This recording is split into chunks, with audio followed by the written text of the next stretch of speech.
Today, we are talking about one of the biggest changes happening in the Indian automotive industry, ethanol petrol. Some people say it will destroy engine, some say it is a future, some are confused. So today let's understand everything from crude oil to E20, E30 and E85 in the simplest way possible. Hi all, welcome back to Throttle Blaze. The earth looked completely different.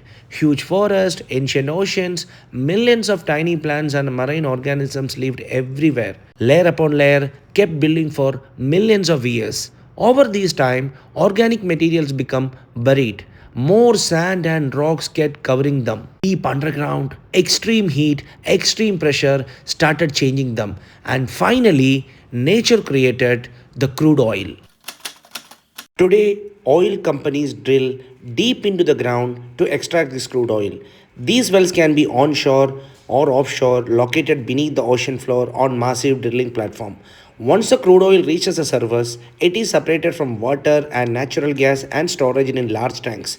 The oil industry measures production in barrels, with one barrel equal to 159 liters. India does produce some crude oil, but it is not enough to meet the country's growing energy needs.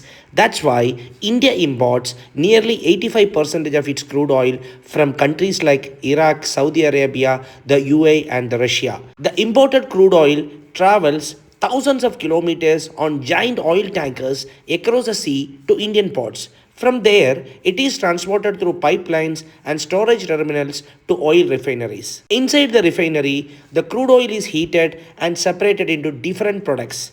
These processes produce petrol, diesel, aviation fuel, LPG lubricants, bitumen, and many other essential products that power our everyday lives. Finally, these fuels are transported through pipelines, railway wagons, and fuel tankers to petrol pumps across the country where they are ready to fuel our vehicles. So, the next time, if you fill up your bike or car, remember that the fuel has completed an incredible journey from deep underground across oceans through refineries and finally into your fuel tank. That's a fascinating journey of crude oil.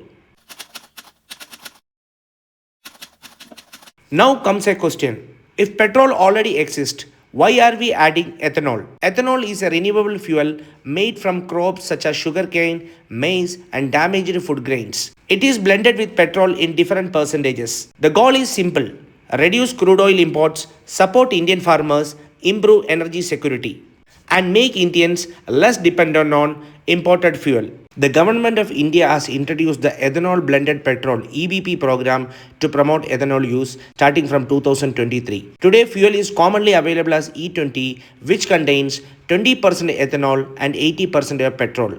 The long-term goal is to reduce pollution, improve energy independence, support farmers, and build a cleaner, more sustainable transportation system.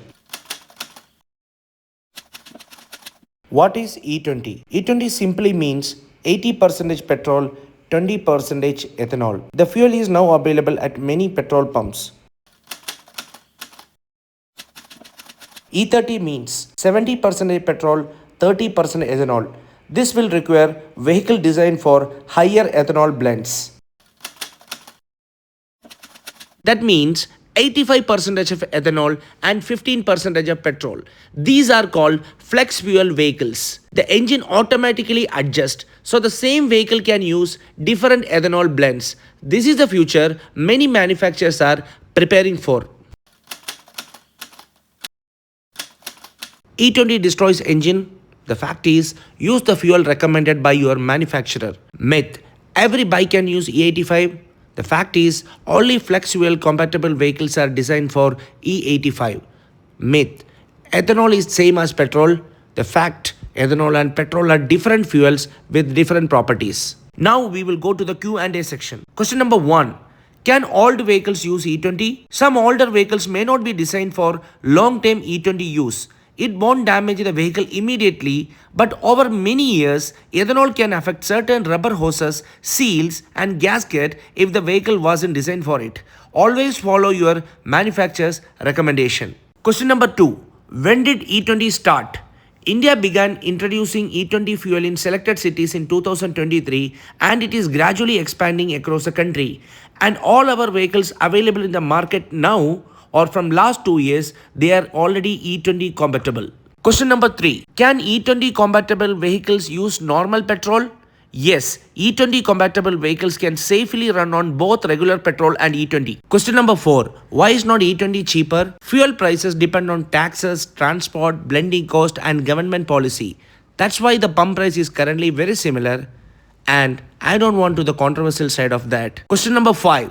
Will normal petrol disappear? Not immediately. Over the coming years, E20 is expected to become the standard petrol available in India.